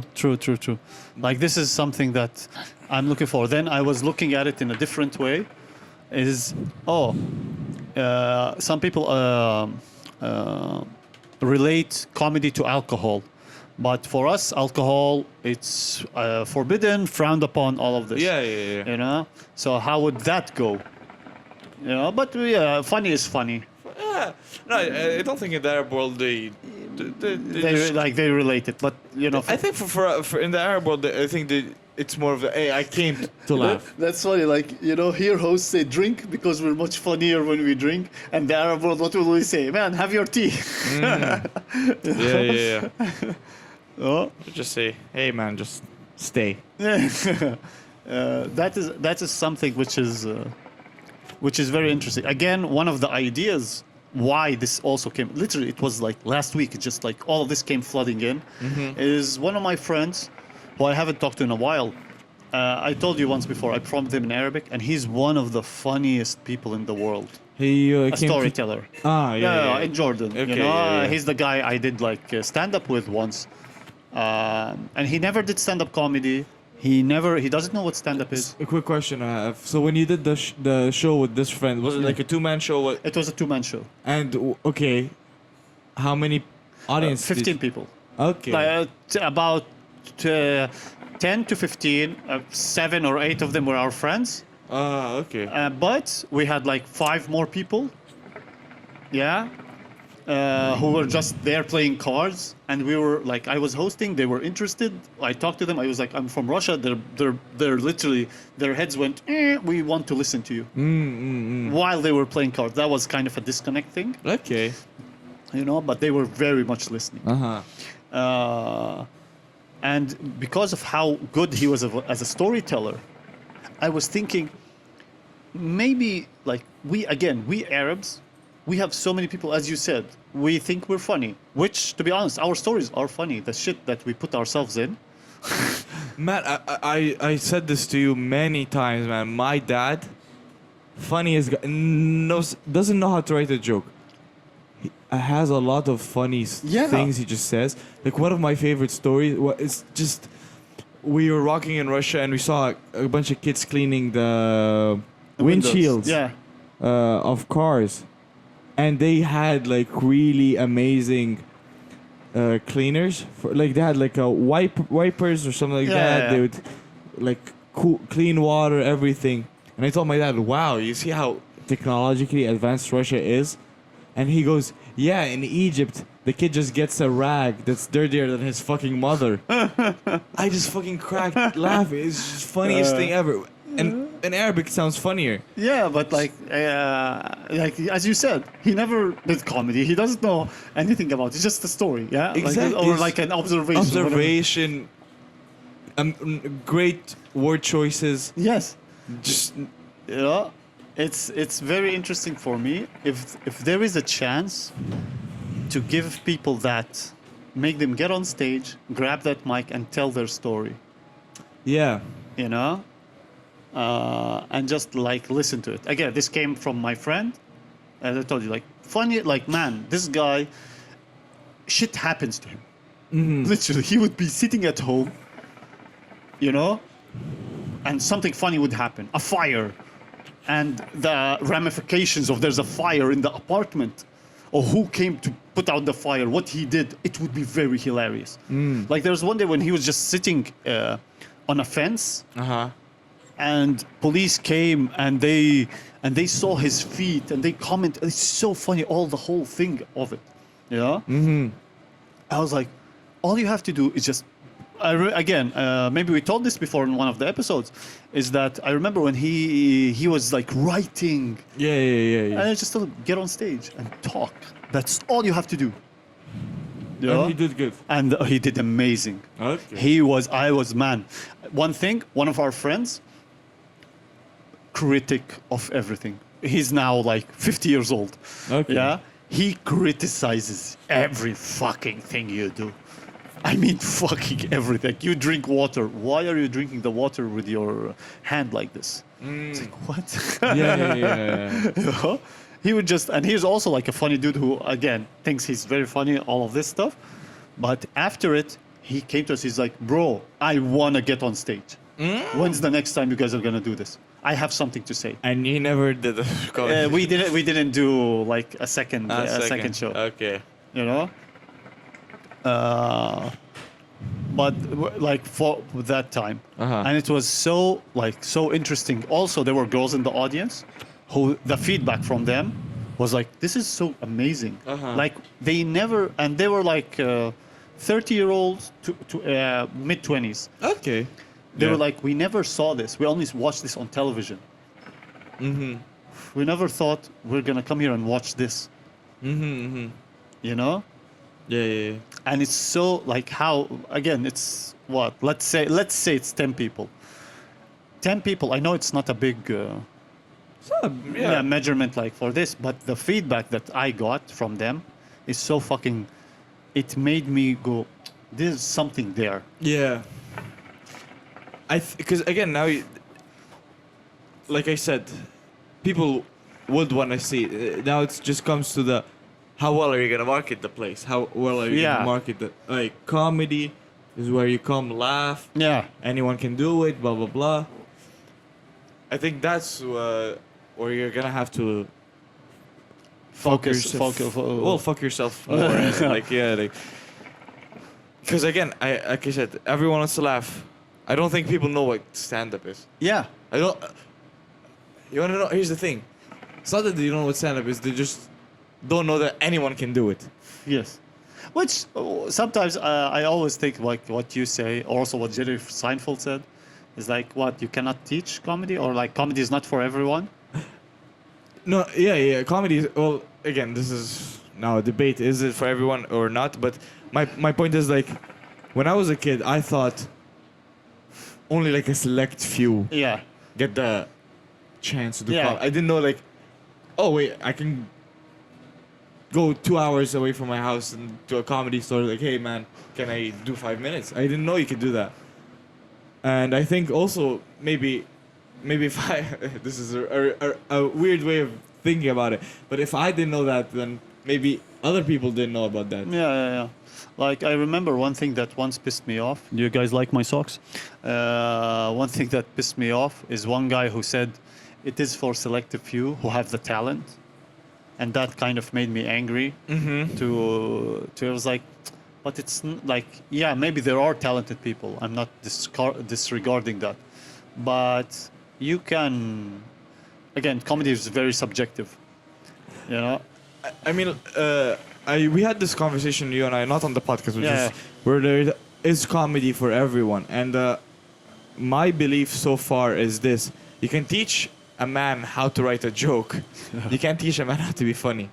That's the thing. I think when you write it, but the how to be funny, here comes where the subjectivity is.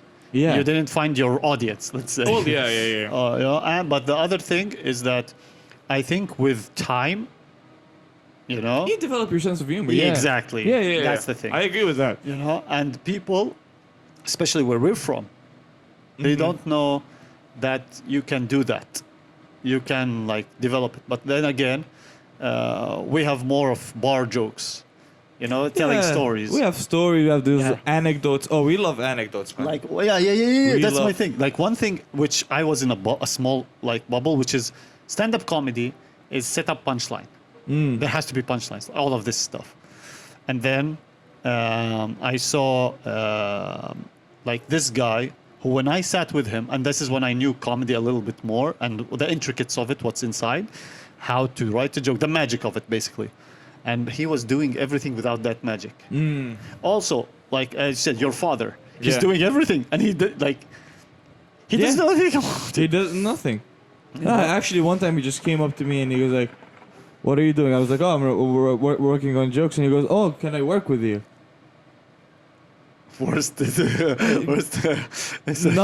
Nothing productive came out of it. Why? Can I ask you why? Why do you think that? What happened? Like how did that process go? I had this joke. I say like, "Oh, I saw this girl breastfeeding on an airplane, and the guy next to her, he was really mad at her, and I told him the setup, and he goes, why? What like I thought he was gonna give me a punchline, like something like that, but he was too into what's the setup was. It was just like, he was like, okay, and like basically what he said was like, where should we laugh? And I'm like, yeah, that's the part I'm working on right now. But then I ended up I said something, he laughed.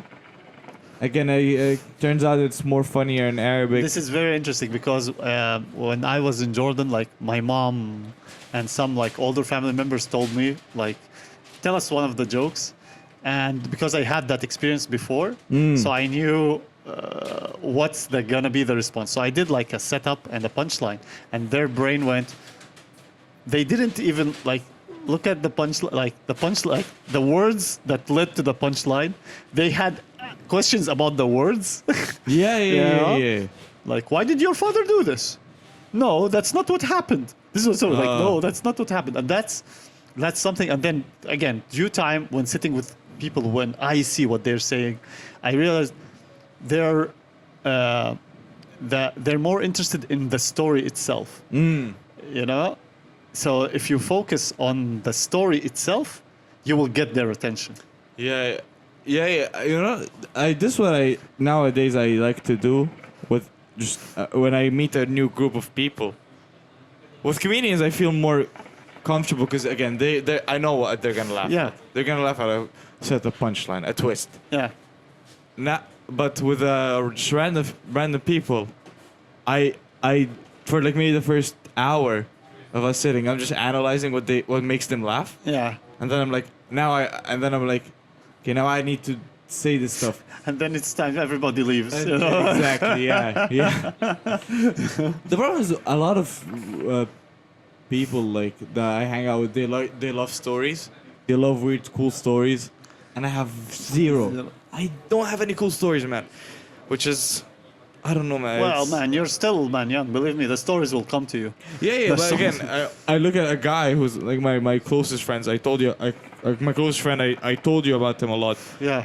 Fucking amazing stories, man. And I'm like, I'm somewhat of an introvert, so I don't like. He does random shit, like out of nowhere he might just get a beer, and 10 minutes later, buy a ticket to bumfuck nowhere. Just hey, meet his friend who lives in bumfuck nowhere. And then, fun fact, a week later when he comes back, he has a cool story. He has a fucking amazing story. A fucking amazing story. Yeah. Like this is the. It's just very interesting. It's how like, you know, how let's say comedy or laughter is, and now we go back to, would a comedy club work in a place? What would you serve them? Tea and shisha, you know? No cards, 100% no cards. This is something I learned. Nothing that's gonna distract them from the show. You know? So something you can do without thinking. So drinks. Drinks are not alcoholic drinks. It's just cold drinks like cocktails, blah blah, like milkshakes, blah blah blah. I don't know what you guys drink in Jordan, but like same. We in Egypt we're the same. Okay. There's one guy who was a Jordanian writer. He said something which is funny.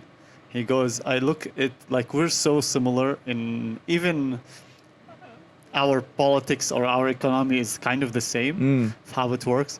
And he goes, I look at on the news, and I think our economy is like Norway, or or this. When in reality our economy is like Egypt.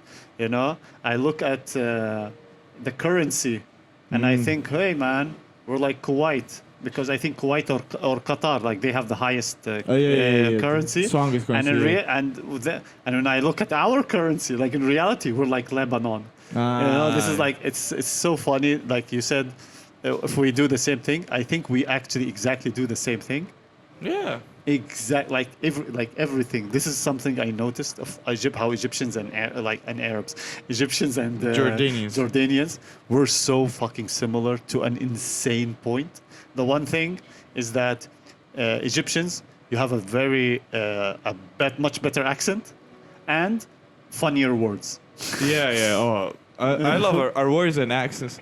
Like a similar thing with the joke I was telling you that I was working with my father. I ended up coming with a punchline. I said it in Arabic, and my dad giggled. Like he was laughing really hard. I tried the same joke. Like the punchline ended up being like, oh, like the guy next to this lady who was breastfeeding her kid was mad, and I lean over to him and ask him, hey, are you also mad because the baby didn't pay for the in-flight meal? Yeah. In Arabic, it was way shorter, way funnier. I really think it's a funny joke. It's a very funny joke. In English. Yeah. But it's not hitting with the audience here. In Russia, this is we go back to, this is a problem we have here. performing in English in Russia is you like if we get 30 people, we don't look for the 30 to laugh. We don't even look for the 75% we laugh. We look for like the 5 or 6 people who laugh. Yeah. And we get okay, like these people don't get my joke. I need more of these 6 people. Yeah. Oh man. You know, this is something I realized way earlier. This is why I tell you, like I love the idealism, but I really don't care because. Do you know who your audience are? To be honest, I think. That's a very fucking good question. Because I think I know my audience in the sense like I know the people who are my jokes are gonna work the best on, and it's basically guys my age. Yeah. Like literally boys my age. No, for me, it's people like one of the topics that I talk about, for example, is a little bit of politics. Mm-hmm. So people who understand the politics of the world. Yeah. Okay. You know, another thing, people who travel around, they understand. Like, there's this airplane joke that I do, and I remember I did it in front of like young people, like really like 20s, early 20s, and it didn't fucking land, not one bit of it. Ironically, yeah.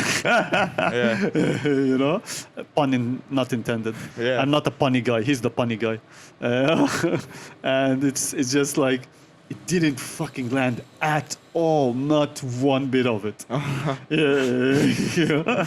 Okay. Nothing. No announcer. Nothing. And I was at one point. It was like, oh, you guys have no idea what an airport looks like. Yeah. You know, it's just like this is what hit me, because that same bit I did it in this was so long ago. I did it in front of like middle-aged audience, 30s, above 30s, foreigners, and like Russians, and they fucking cracked their ribs out. You know, and that's the thing for me. Really, really young people will like in early 20s.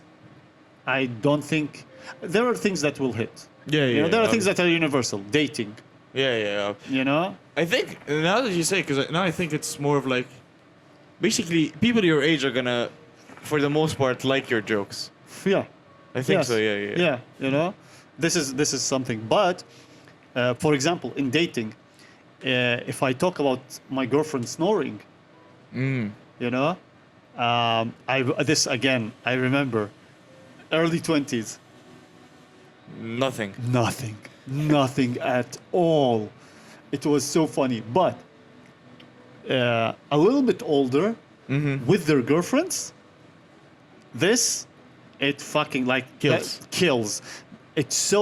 I remember it so well because I always see one or two people, like couples, one of them look at the other.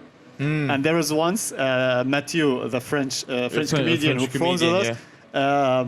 He was sitting there, and one guy laughed so hard, his girlfriend punched him in the shoulder. Nice.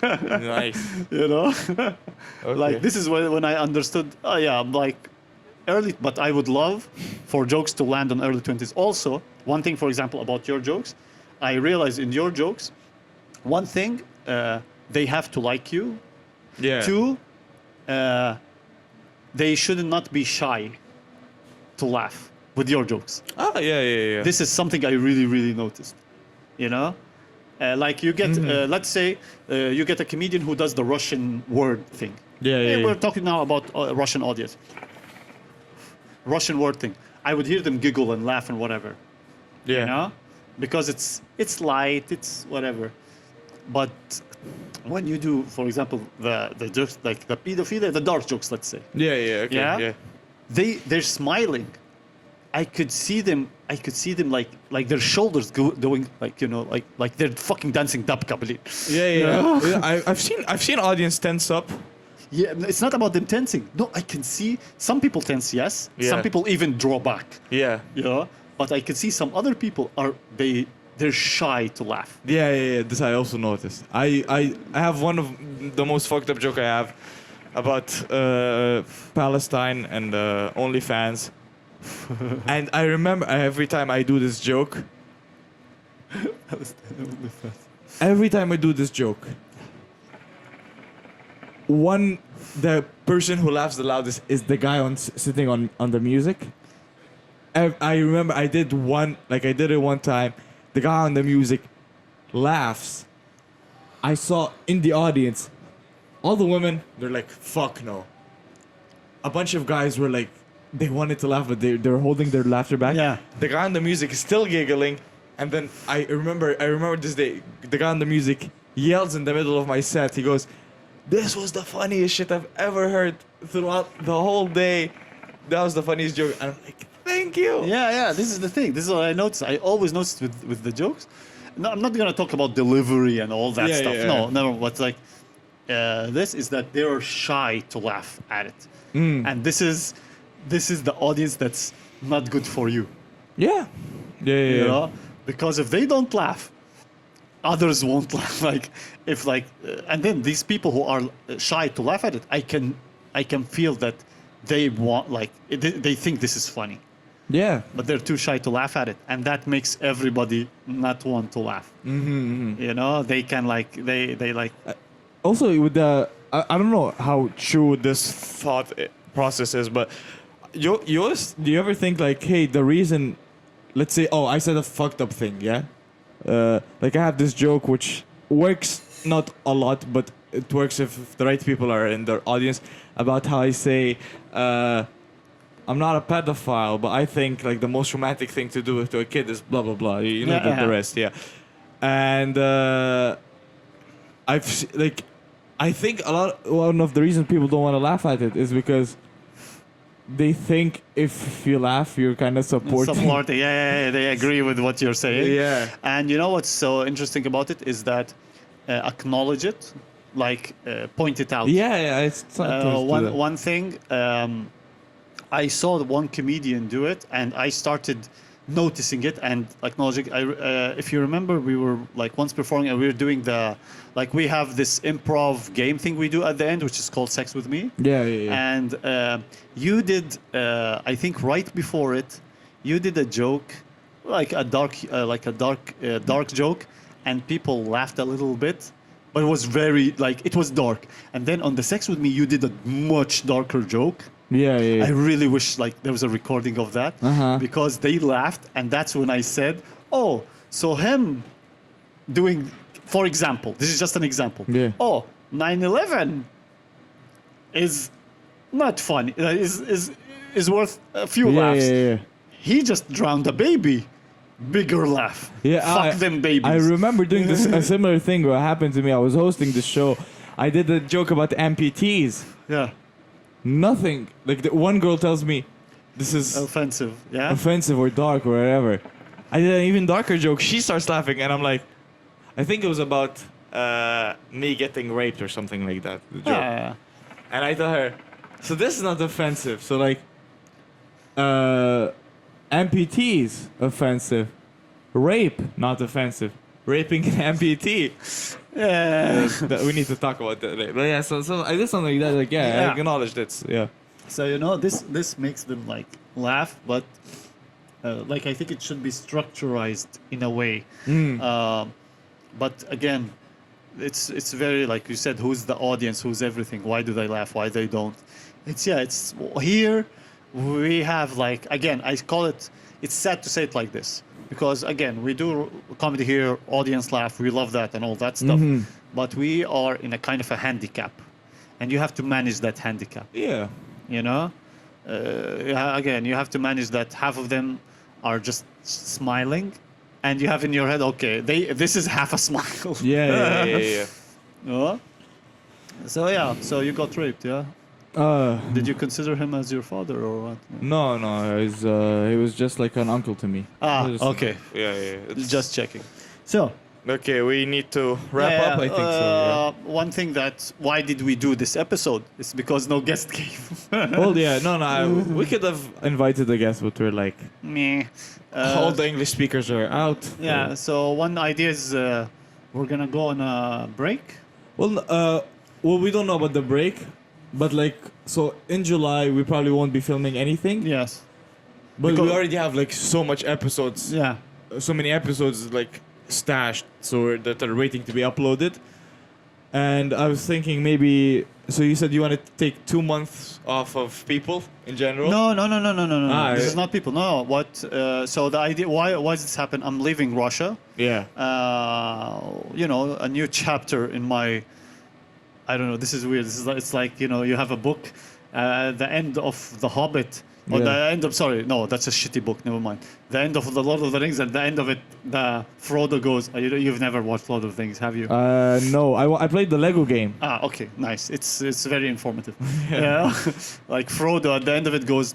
I need to go to Jordan. Yeah. To start a new chapter in my life. So basically, like I'm leaving and all of this, so we won't have like these live sittings. We'll be mostly on Zoom. On Zoom, we'll see. Yeah, online basically. Online, yeah. We're gonna invite comedians who are now, hopefully, who don't live in Russia, who are like. Yeah. And there are many like who are lined up who are ready to get on the podcast. By the way, I talked to them.